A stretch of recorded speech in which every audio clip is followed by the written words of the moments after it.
Chicken Nuggets for the Soul by Xander Cha. Copyright 2024. Available on Amazon Kindle.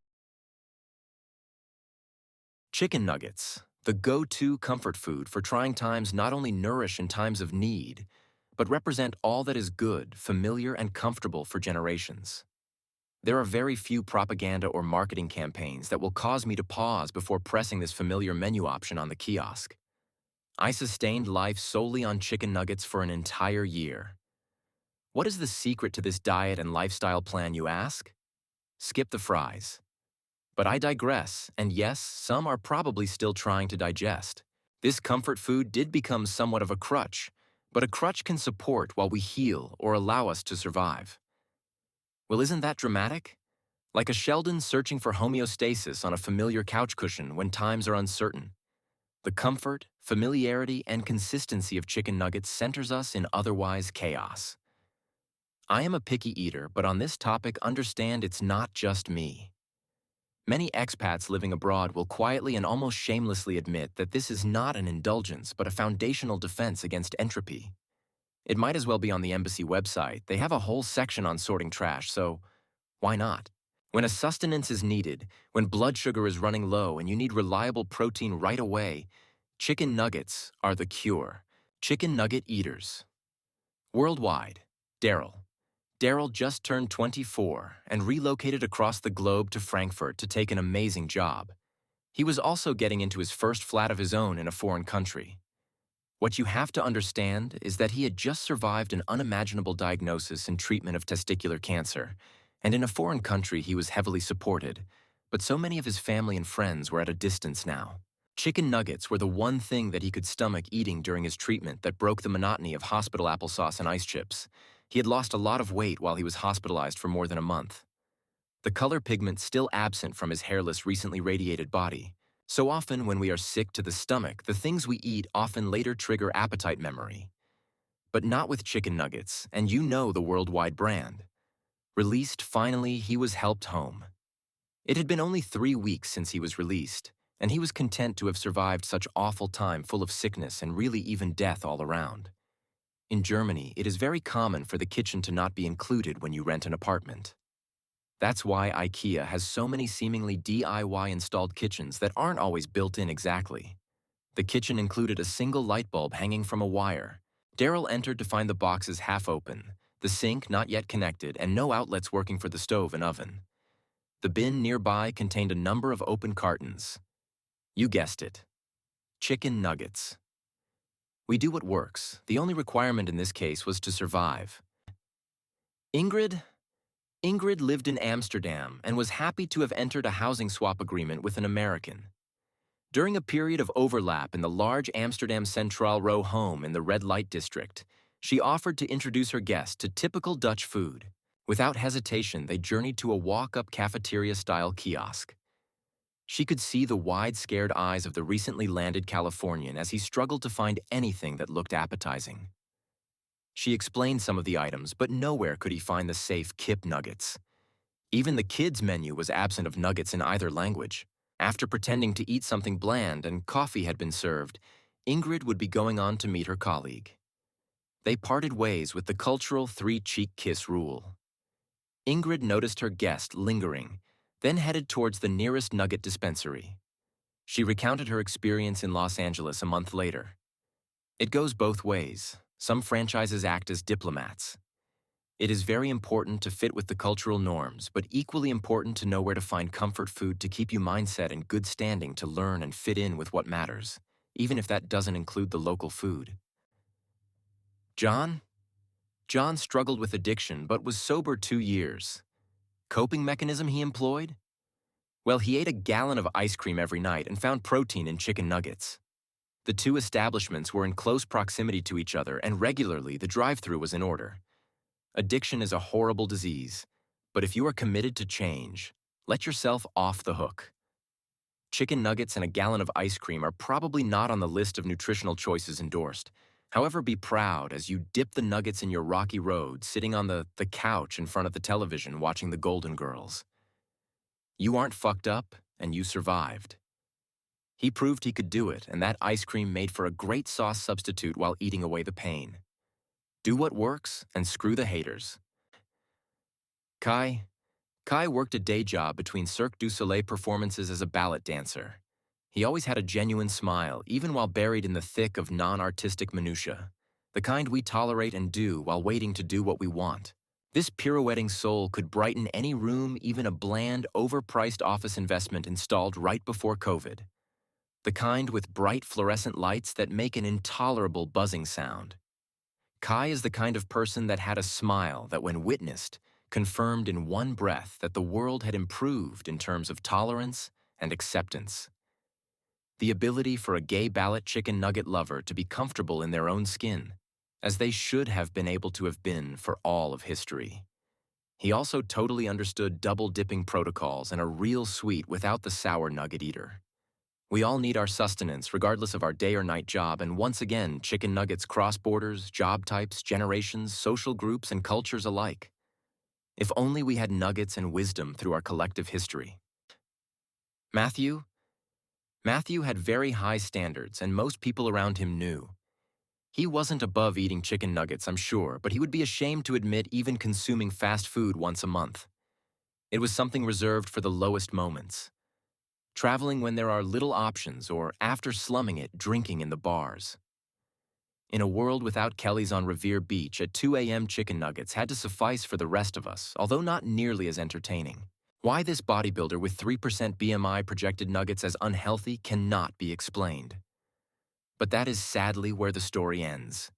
You see, the shame somehow was too much to allow this type A person to ever relax. His persona wasn't for display. He wasn't performing. He was genuine, well-learned, and his standards were held high either by his own internal governance or upbringing. It made him very out of reach and upon reflection, and it did not seem to be what he ultimately wanted. Sometimes we are the ones holding ourselves back and maybe judging ourselves for someone that isn't even watching anymore, and we may not even recognize it as such. The objection was not just the understandable nutritional value, but rather the idea also of uniqueness or lack of originality of nugget eaters. It wasn't good or bad. It was just a limit, a difference. The same that kept nuggets out of his reach at the same time that many of us were turning to them. It is about managing expectations on your own while holding back judgment. Even as I explain this, I am not judging, just understanding, and only am explaining a perspective I observed. Chicken nuggets are consistent, predictable, and uninspired to the well-traveled. It makes sense, but then so does the desire for comfort. Enlightened conversation happens regardless of what is on the menu. It depends on the company and what you allow in. One of the deepest conversations in your life can happen in a steakhouse or with a #1 combo meal. Sometimes even your last conversation with someone can happen similarly. If you are always seeking the best experience, the best restaurant, or the newest place, you can miss out on the simplicity and connection of people that simply don't enjoy that. You can get it very wrong with a lot of options, or get it really right and just the needed basics. The answer lies not in one extreme, but in balance. It helps to know chicken nuggets are waiting if it doesn't work out when you go have pho with a friend and are still hungry. Too often we choose discomfort when comfort can be more real, cheaper, and satisfying. When all else fails, food courts win. Meet you in the middle. Nikola Tesla asserted that 3, 6, and 9 are the only numbers that can exist as energy without losing their identity. He also believed these numbers were the key to unlocking the secrets of the universe. Is it a coincidence that chicken nuggets are dispensed primarily in multiples of 3s? I think you know the answer. Chapter 2. The Law of Distraction. Count on a distraction at every turn. I started describing these characters as zombies when doing game design brainstorming. For example, in a language learning game, a zombie would take form as a well-meaning old lady asking you what time it is, and you would have to respond to the zombie to advance in the game. This got pretty wild at times, being in a supermarket, and the zombie cashier asking you to do your own price check. Or a zombie takes the form of a flamboyantly Frenchman with a cigarette hanging from their lips saying fuego, which means simply fire. Similarly, you can walk up to a zombie at the counter if the kiosk isn't working and simply say nugget, and they will know what you need. It was a few years after this work that I detected the same patterns in zombies in the actual Matrix. Disappointingly smart people everywhere started debating if we were living in a simulation. I listened silently while they debated the probability, dipped my nugget in the sweet and sour sauce as my stomach turned in despair.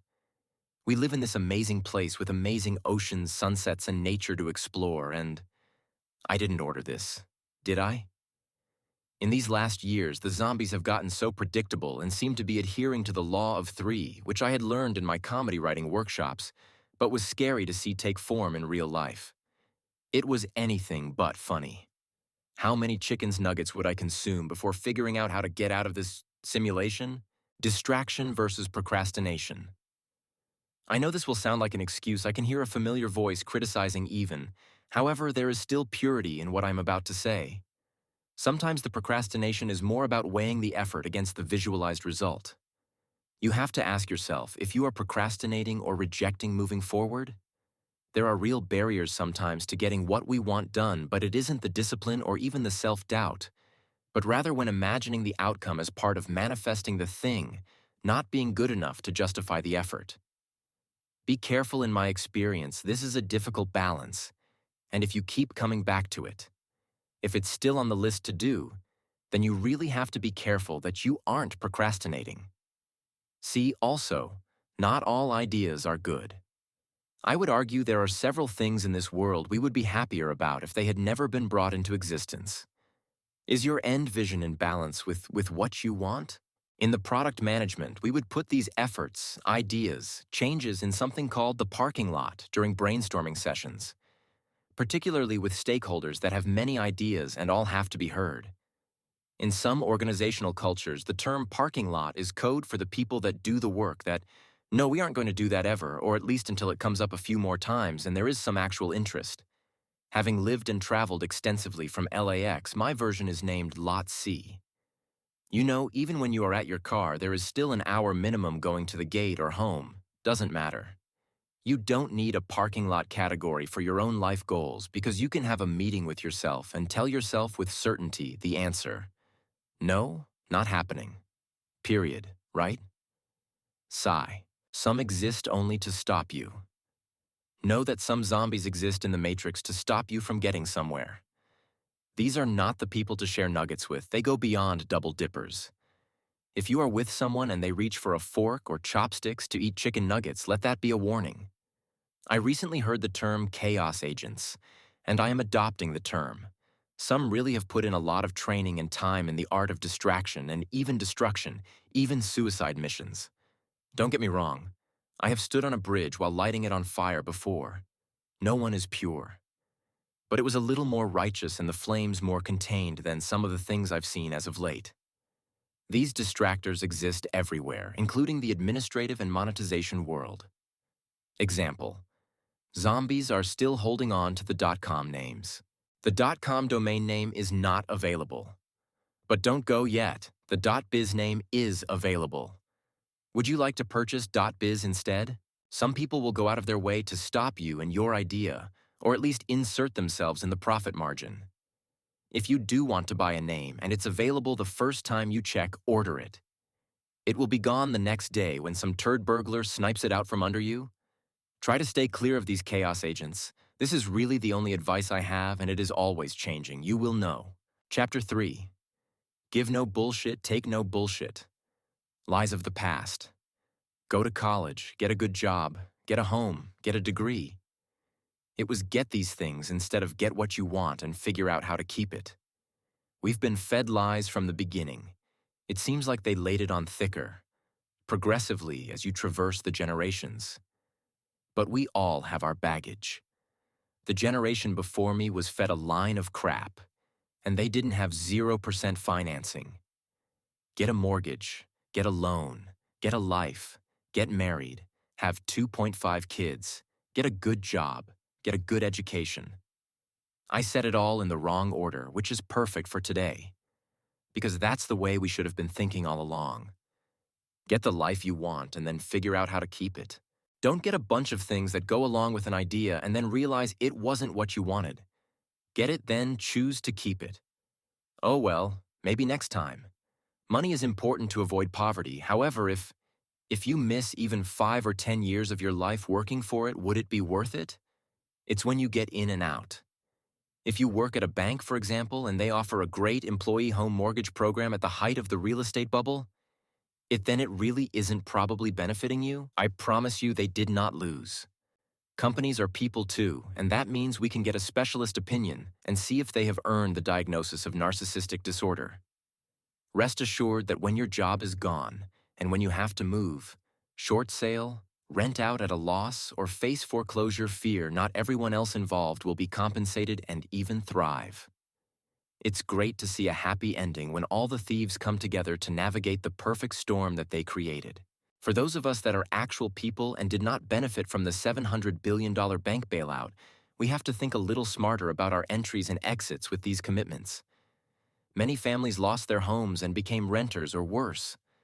The kids born in this generation grew up understanding the stress at the dinner table and unfairness endorsed and demonstrated by big banks and the government at the time. So the idea that the next generation reject the lies and see through the scam faster and choose not to participate actually shows progress. That's right, your adult child choosing to travel the world, sleep on couches or in your basement to avoid paying for worthless nonsense that only enriches the creators of the scam actually represents progress. If you are lucky, they might become an influencer making an old-school bus into a sleeper van and come out on top. It actually kills 6 birds with 1 cinder block, gets them out of the basement, and is a fair response to what they have witnessed, which in some cases is equivalent inhumane financial abuse and slavery. Wish them well. When they finally get approved for monetization from the giant controlling digital conglomerate, it could mean millions, and maybe your retirement home will be paid in full, since who knows if it will be the right time to liquidate your 401k. Not one success story has found me yet that includes a 401k, but it's still early, right? See the lie. Get a job and sit there until it is time to retire was about a pension. And people younger than me probably will have too. Look up what that even is. After they do, they will likely rightfully laugh. You think that a company would take care of you after you didn't work there anymore? The great promised redistribution has been in the works for ages. That wasn't quick enough, so a new economy focused on disruption was created. That hasn't solved it, so now it's time for us to create the replacement for both with what will work for the all. After that little murder attempt on all of us in 2019, it will happen. Or this ship will sink, sir. It is a mathematical certainty. It will hopefully happen without a lot of angst and upset. But being prepared makes sense. This to me seems like more and more diversification in commodities. Lies we were taught. Spirit, spirituality, and consciousness are very real and present forces, but are cluttered by the Easter Bunny and Santa Claus. I have to wonder where and when in tradition we decided it was okay to invent fictional characters for children to believe in. Like Santa Claus bringing presents if you are good, the Tooth Fairy paying you for teeth, the Easter Bunny that have egg hunts. My story continues with a fictional boogeyman George who lived in my grandparents' basement, which I now believe was designed to keep me in fear of the dangerous power tools that lie within. Makes sense, I guess, if you are an adult that grew up doing air raid drills and cleaning your plate, because you never know when Russia or Japan or one of the other axis of evil would bomb us all, and we will have to eat those canned lima beans stacked in the cupboard. But why do I remember the energy of George coming towards me once and me scampering up the wooden stairs quickly on my hands and knees? The light was also turned on by pulling a string with just the right amount of tension at the top of the stairs, further allowing George the ability to lurk in the dark. When the house was being prepared to be sold, I discovered the light switch was buried under something hanging with tape over it to keep it in the always-on position, so that the freezer outlet would have power. That house was owned 80 years with all sorts of electrical, construction, and additions, and yet that never was a priority. George and his worthless handyman abilities apparently traveled between several basements in my family. I could go on and even find a therapist that wants to get all Freud and invent some correlation to repressed abuse, bad parenting, or grandparenting. Except when I think back to how George even came about, it had something to do with reading the book Curious George. I think I was asked an open question about who lived in the basement, and the answer was from me. George. So my 2 or 3-year-old self had a hand in naming my own fear and creating the distortion and fear. No one fixed it, though. Had I talked about this when it was an actual problem, maybe any one of the adults would have said there is fact no George. They didn't know it occupied my mind. It was easier to just stay out of the basement. In fact, I think I warned several of my younger family members about fictional George carrying on the fear-based solution of how to keep the kids out of the basement. Sorry to any relatives dramatized reading this now. I think I only reconciled with this myself after I found that switch that was hidden. My grandfather took the knowledge of that secret light switch to the grave, and it haunts me to this day. My grandmother deserved a proper light switch that worked in her last years in that house. Could have gotten her a clapper or something. Help, I've fallen down the stairs trying to pull the string to turn on the light and became tangled in 50-year-old piece of clothesline. Life alert recordings you will never and do not want to hear. That booby-trapped house sold for 750,000 suckers. Making light of that aside, I reimagine this fear of George today in the current cultural landscape of parenting and imagine the following treatment plan. Picture it. A neutral third-party therapist sits in a safe space notebook and gel pen in hand, talking to a 4-year-old sitting on an uncomfortable couch of a DMV color. The super bill with ICD codes assigned are already scheduled to submit at 2 p.m. because this is a West Coast story and the billing is based on Eastern Time. Treatment plan. In the next 10 weeks, we will dissecting this fear of George for the purposes of the provider's own dissertation, with an optional benefit of helping remove the fear from the child and required responsibility to the state to ensure child services and the authorities that there is no actual person named George renting out the basement who inappropriately helped me with my homework, or something worse like paying for the illegal basement studio under the table to avoid taxes for all. I think this is merging with a Law and Order SVU episode now, but I will continue anyway. Perhaps the caregiver will offer anti-anxiety medication or continue to talk weekly, indefinitely about George or the idea of George. On the more extreme side of a response to the issue, and after delving deep into the matter, perhaps a court-ordered repair might justify the provider's job and existence. It would repair the dangerous electrical switch that involved a 50-year-old, 50-long-foot piece of clothesline strung through eye hooks that could both cause a fire and strangle a child at the same. Number. The answer then is the same as now. No. The answer is no. Don't lie to kids, especially with imaginations. If you co-conspire in the lies about Santa Claus, the Tooth Fairy, Easter Bunny, and allow fictitious boogeyman named George to exist in your child's mind, do not be surprised when you end up with a smart-ass kid who rightfully snickers when you tell them the story of the Virgin Mary bearing a child. Jesus. Yeshua. His name was Yeshua. Don't even get me started pointing out the distortions within the distortions like that movie that haunts me. What is real? How do we know it's real? I'll never finish this. When confronting an adult about the story of the Virgin Mary, I was really waiting for them to say that was a lie too. Fooled me for years with your fake stories and everything I learned about reproduction. I learned on the playground, or from that one book in the basement that George used to read late at night, I imagine. But now you are telling me that the story of Jesus and the Virgin Mary is where the truth starts coming out of your lying mouth? I don't even think the Santa Claus was cleared up properly at this point in my life, but wink, wink, your brother's only 4. Kids arrive into this world unconfused, and you have no idea what day they started taking notes and remembering everything. Our collective ideas, stories, and agendas need to stay away from them, as there is a bit of evidence that mythology is mirroring fact, and fact is being distorted by a desire to control. We collectively are out of balance and allowed it for centuries or millennia, depending on the topic. Ironically, the curious and uncluttered child's mind is what adults need to return back to if they want to break the curses and cycles and experience an improvement in their own lifetimes. The kids will probably be fine, so let it all go. How to recapture your own youthful spirit. One idea. The next time you pass a public sprinkler watering a field or a park on a hot day, without a word, stop the car and proceed to run through the sprinkler, imaging the reaction of onlookers or your kids' eyes as they grow wide in disbelief. If you have a teenager, maybe they will slouch down in embarrassment. But it's not like you are putting it on video on social. Okay, you are putting it on social media and tagging them, it is decided.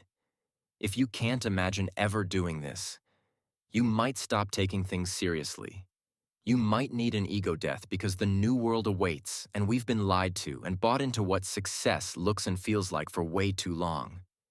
It has less to do with 401k and more to do with sprinklers. Intent is 9/10 the law? I know that's not right. Its possession is 9/10 of the law, but that is another tangent, which in my case includes squatters with guns who steal your right of way and parking, then the whole property and tell everyone that you are dead. That's another book, and those are man-made laws, and they are often flawed and inconsistent from jurisdiction to jurisdiction. If you're operating in good faith from the start and you don't steal your neighbor's driveway or intend to cause any harm, it is so much easier for everyone involved. If you had ill will from the beginning, if it was planned that way, was retaliation, or if you set out to steal, defraud, or slander with agenda to enrich only yourself or a group, it could be called conspiracy, and it's real easy for it to escalate. Don't be first in line asking for forgiveness if you haven't tried to fix what you've done against someone. That's not how this works. That's not how any of this works. It's best to ask yourself privately along the way. How did I get here? What do I want, and is that in balance with reality? Am I taking something from someone else to get what I want, or is it against a contract? Imagine all the possible outcomes and imagine your response to each. Know that our legal system is based on what would a reasonable person think in this situation. If you aren't reasonable, then you might want opinions, but usually it is your higher self you are responsible to and being guided by. You can easily find 12 people to gaslight you along the way, but they probably will not be the same 12 selected for the jury. If you have a bad intention against someone, you need to stop and talk yourself off the ledge because no good can come of it. We are moving forward, and the tolerance for this in the new world has changed. We are more connected than ever realized before. This is manifesting physically in reality, and there is science to back it up in some cases, with the resonant frequencies and geometry of the planet. Apologies or apologies are just words and unappreciated by most if actions do not align. Save your breath and try to fix things. And when you are wrong, admit it or seek counsel. Be careful of who you let speak for you. A good lawyer is hard to find, but a bad one can seal your fate while charging a small fortune. It could make you wish you had stayed closer to solving it, negotiated, or tried harder in the past, especially when you have to come in at the end to clean up the mess of professionals, circus deniers. It never fails at some point when cycles are closing and change is upon us that enviably some wake up and find themselves at the circus. Maybe you don't know how you got there or someone brought you and you became separated from them. That is soft talk for you were ditched at the circus. Maybe they even planned it that way. There are some evil ringleaders and some of them are your closest friends or family.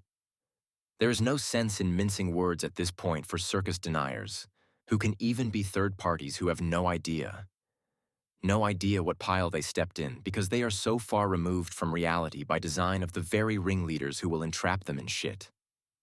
It happens. You've been distracted watching the monkeys and elephants in the sideshow.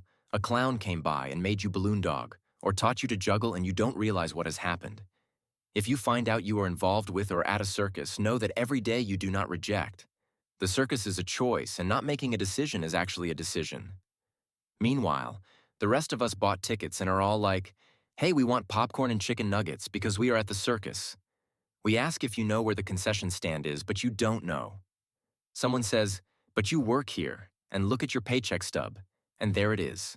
At the top, it says, paid for by the circus. You might have accidentally gotten a job at or joined the circus. It happens, but now it's over. It's time for change for everyone, and even the animals are tired, and it is starting to smell like a circus. You turn to leave to go find nuggets with us, but the main clown that guesses people's weight hands you a broom and a scooper motions towards the elephants that are waiting to be cleaned and fed. You look down as you clasp the broom reluctantly, and somehow you realize you are wearing a red striped shirt with a name tag that you never noticed before. Because you have been working at and living in your circus, and it's all you know. When the cycle is closed, when the show is over, you can't quit and deny ever being at the circus.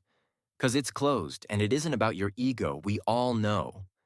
We went to the circus, and you were there wearing a uniform. And yes, for the slowest circus deniers still reading, this can be a metaphorical circus. It happens more than you can imagine. You suddenly realize.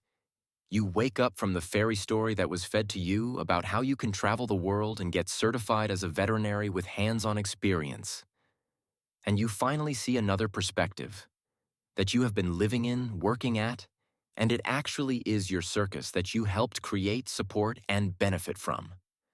When you find out that the circus doesn't actually operate in a sanitary way or have been cruel to the animals, it's okay to not be happy now that you know.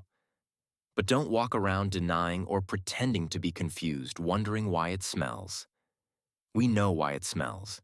How you handle your own exit and your care and attention to bystanders you brought or sold tickets to is how you will be remembered. It is also the lesson. The monkeys are your responsibility. It is what you signed up for and you will do better next time.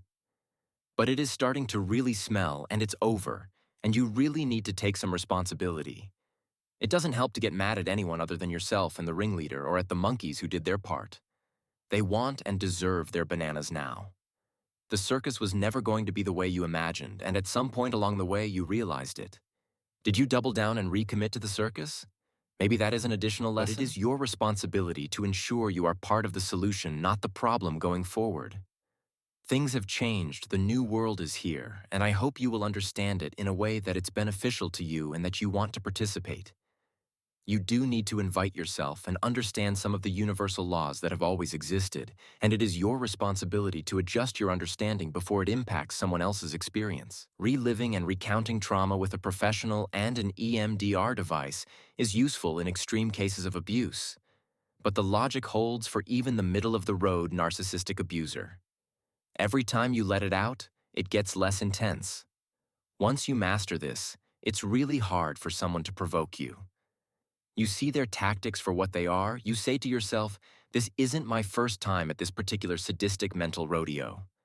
As a result, you will be able to blankly and calmly respond in an unbothered way that makes them want to jump out of their skin. In some cases, you might even be able to see or imagine their eyeballs popping out of their face like a cartoon character as you calmly continue to speak. This is not done for entertainment or pleasure because that would be crazy or childish, but rather it allows transcending, with a focus on the ending. Once you see what's being served on that particular menu, avoid that establishment as soon as possible. Take a walk to your local, reliable chicken nugget distributor and enjoy. Alternatively, continue to dine with such a turd burglar always waiting for the next tantrum or table flip moment. Don't let it get that far. Table flipping energy. I have seen some tables be flipped by people who have absolutely no standing, no authority, and no point. But I understand it. When someone suffers from a pressure of speech or has been emotionally abused in the past, it seems to be all they can do when verbalizing their feelings fail. Don't try to fix it yourself. Enlist help. I have never flipped a table but will not deny the desire. It is the opposite for me. By the time it has gotten to the point that I want to flip a table, so many other things have happened, so many other solutions and discussions have been ignored, that not only am I not interested in flipping a table about it, I'm probably not even in the same room as the issue. I was gone, mentally detached, if not physically, a long time before.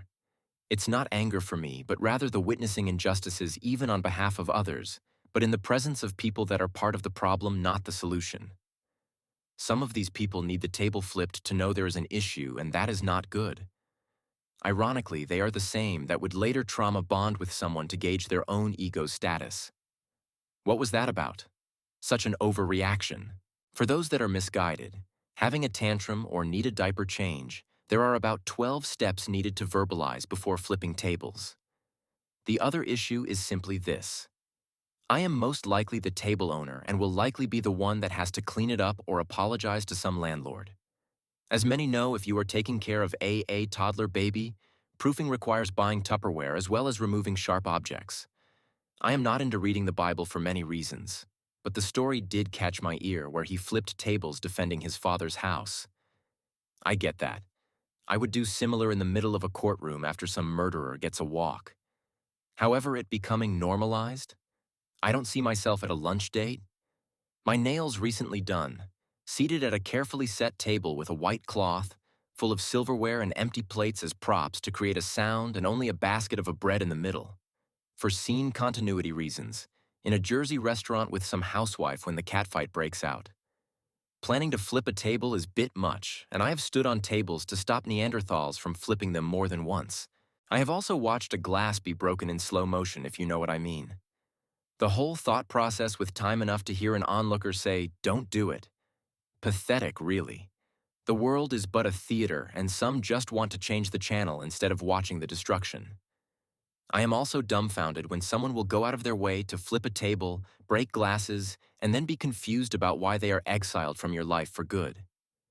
Some can even twist the situation around, recounting to others wrongfully that you are the abuser while they were just helping clear the dishes. Meanwhile, all you want is the furniture to not be flying around the room because you are moving on. There's just no point in breaking bread with some. And chicken nuggets are also quick and easy to clean up if you aren't sure if you want to commit to a 3-course meal with someone from the Jersey Shore who is paid to flip tables on camera. Chapter 5. Justice for All.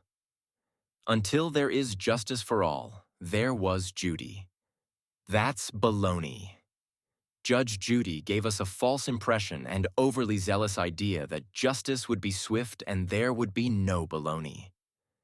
Better than throwing chairs at each other on the other channel, but equally uninspired in reality. I was 6 years old when I first witnessed and understood the hypocrisy. A police officer with his lights but no siren ran a stop sign and rammed into the middle our car. The officer returned to, with his head lowered and a notebook open. He told my mother in the softest voice he could find that his superior was ordering him to write a citation for obstructing an emergency vehicle. She protested, and he nodded at the hypocrisy. What I learned: even when sanity prevails in a situation, some ass clown can come in and assert their authority to change the entire narrative just because they have the power to do so. The same people that would be involved if we had been hit by a private person would be there pointing at the obstructed view, the missing painted stop line, and a difference of 15 feet between where the stop sign was and where you actually need to be to determine if you can enter the state-numbered road. Looking back, I wonder what the pissing contest would have looked like if we had cell phones and called a stoddy and waited for them to drive 30 minutes and do a state investigation. Justice was maintained in court. But was it? It was at least 8 weeks of angst, and my mother didn't have a lawyer to go to court against the city who signed a false accident report against their own employees' statements. The only other witness being me, a 6-year-old who wasn't wearing a seatbelt. Because it was the 80s. The car itself was never fixed properly, and a year later there was an incident where the same door opened while we were on the highway. We had adopted the use of seatbelts by then. Sadly, this was the beginning of a long line of minivans that matched the white picket fence. Have no fear. Jerry is here. It is important to have no fear going forward. What does that mean? Fear is something that has been used as a tool for evil to advance agendas. There is caution, which is exerted to reduce risk, but fear is different. It prevents us from life and must be abandoned. Caution is something you come up with internally, while fear is something projected on you or created and internalized by an experience. When you are being tested, the situation you fear will present itself. The very fact that you have thought of it and given it energy and space in your mind is why it will appear. South, expect it, and when it arrives, shake its hand and invite it into your experience. Face it and end it. It will be go away after that. You likely will not have to do it twice if you stay strong. The key is being prepared for it when it inevitably arrives. That's what the Matrix is about. It's what we agreed to and signed up for. Imagine a school guidance counselor or a teacher. Our school was run by Jerry, the head janitor, who doubled was the traffic director that stopped traffic for us to empty the parking lot efficiently at 2:17 p.m. daily. Truth be told, Jerry commanded and had the respect of the entire student body, and for good reason. I once saw him break up a fight without a single word. Just the firm grip of a single hand, he placed the aggressor elsewhere and helped the other off the floor in one swoop. No office, no detention. They never fought again. Imagine Jerry's curly, crazy, uncontrolled hair as he changes the plastic bag in the lunchroom barrel before you reincarnate again. He's working while you talk, because providing input to a soul's journey is a side hustle, and he's judged on efficiency, multitasking, and cleanliness. The full garbage bag is leaking on the floor because it's cheap plastic. You walk out to the dumpster with Jerry. He convinced you to carry the dripping bag with only a glance of his eyes. On the way, you discuss what you are going to learn this time around at the School of Earth. What situation are you going to be born into? What obstacles will you have to overcome? The conversation and lesson plan is dependent on the screw-ups from your last incarnation. Jerry will tell you what he sees, even though he doesn't know your name. It will be more honest than anything you'd get from the central office or reading your private files. He knows if you are a dick teenager that doesn't empty your tray. He knows if you are being bullied or the bully.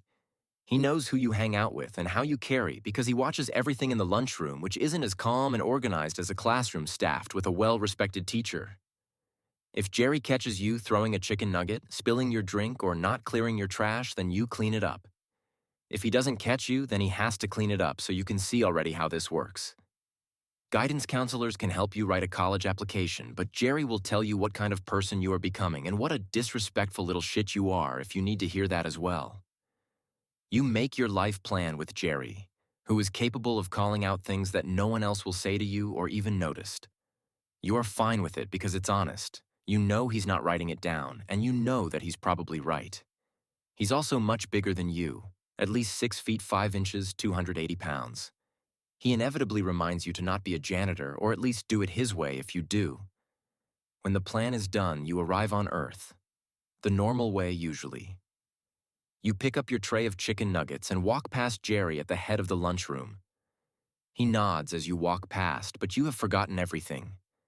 You empty your tray because somehow you know Jerry has cleared enough trays over the years, plus he's watching. You can already tell that he has your back when someone enviably tries to throw you in the dumpster. See, your report card tells you something different. But what really matters in life and the measure of true success is the agreement that you created with Jerry and what he witnesses as you figure it all out for the 207th time. Jerry doesn't care if you're going to college or trade school, but he's the kind that would ask how you got a black eye and would go threaten your father if you showed up with welts. He'll put a bully in his place if he sees injustice, while others ignore what is in plain sight. Have no fear, Jerry has your back in a way that the suits never would. But empty your tray, you disrespectful little shit. Those chicken nugget sauce cups aren't recyclable with the tin on them either. The world needs more like Jerry, but that would require a respect that has been lost. Jerry's title was janitor, but he wasn't there to clean up your shit. He was there to teach you not to make a mess for yourself, others, or him. Ask any of the 248 in my graduating class what his name was, and they will all remember Jerry. Ask them any other staff member's name and you will understand leadership. Chapter 6, Not My Shoes. Walk a mile in someone else's shoes to understand their journey. The only way you will come close to knowing another perspective is by attempting to put yourself in someone else's shoes in each situation, and by correlating to other situations where you have been in other roles. This is second nature for empaths. I do this ad noisem to infinity and back, and it has been over lifetimes. I can feel the other person's plight because it is fed to me from the ethers in the moment or shortly thereafter on reflection. Non-locality in physics has only been termed in the recent past. I believe this to part of that same phenomena. The same way that alchemy teachings and intrinsic knowledge get us to more correct than not only governs this is my belief at this time, but it is ever evolving. I am only more correct than not because I allow myself to be more connected than not. You are then me, and I am then you. If you don't follow this, I can add these ideas. Avoid drawing conclusions in a vacuum. You might just be getting your own hot air. Pay attention to actions over words always. Be certain to note any assumptions if you are taking an action and ask if it is reasonable and remember it. Investigate and have upfront conversations. Don't judge anyone for anything, but don't excuse things that are unacceptable that impact you either. If you aren't going to let it go, admit it, know it, and confront and solve it properly as early as possible. If you never open a conversation to understand, the only option is to wait for the reason from within your own mind, and it might be too late to impact the outcome. If you go to no contact before something is resolved, be sure that the people you choose to speak for you are doing it as you would want. This includes gatekeepers, agents, lawyers, personal representatives. Be wary of those that work on an hourly basis to protect you and any conflicts they might have but not state. Their own agenda might not be of the highest for all or you. The idea of walking in someone else's shoes is important in understanding different perspectives. Family, partners, friends, co-workers, managers. It's only closed when it's closed. Putting yourself in the other person's shoes and understanding their perspective can help you close something for everyone. Harmony and flow does seem to make things easier. It's not required, but it does come down to how much flow versus resistance can be created or avoided. As you walk in someone else's shoes, ask questions, search out beliefs, and suspend all judgment. Even if you only attempt to understand another, the world will be better off. Why try? We try to expand our own perspective, to see if it fits or not for our own being, to defend or advocate for others, to support another's journey, to learn and understand, to reject or accept without judgment directly. Citizenship in the universe. Understand now more than ever that we are one. We are one collective consciousness participating at varying levels. Even if you are unaware and believe that you aren't participating, your energy is included. It will be better if you participate, and it's not about religion so much as it being about citizenship in the universe. There is a cyclical rhythm and cycles open and close, some according to timelines, events, our surroundings, or seasons on the calendar. Sometimes things close at different times for different people, and alignment doesn't allow everything to close at the same time or in a nice, clean way. Check out Xander Redacted on YouTube. Thank you for your likes and shares. Always remember to follow the light. Chicken nuggets soothe my soul. Broken pieces make me whole. When life is raining buckets, I know find peace in that crispy glow. Chicken Nuggets for the Soul by Xander Cha Cha. Available on Amazon Kindle. Calzone.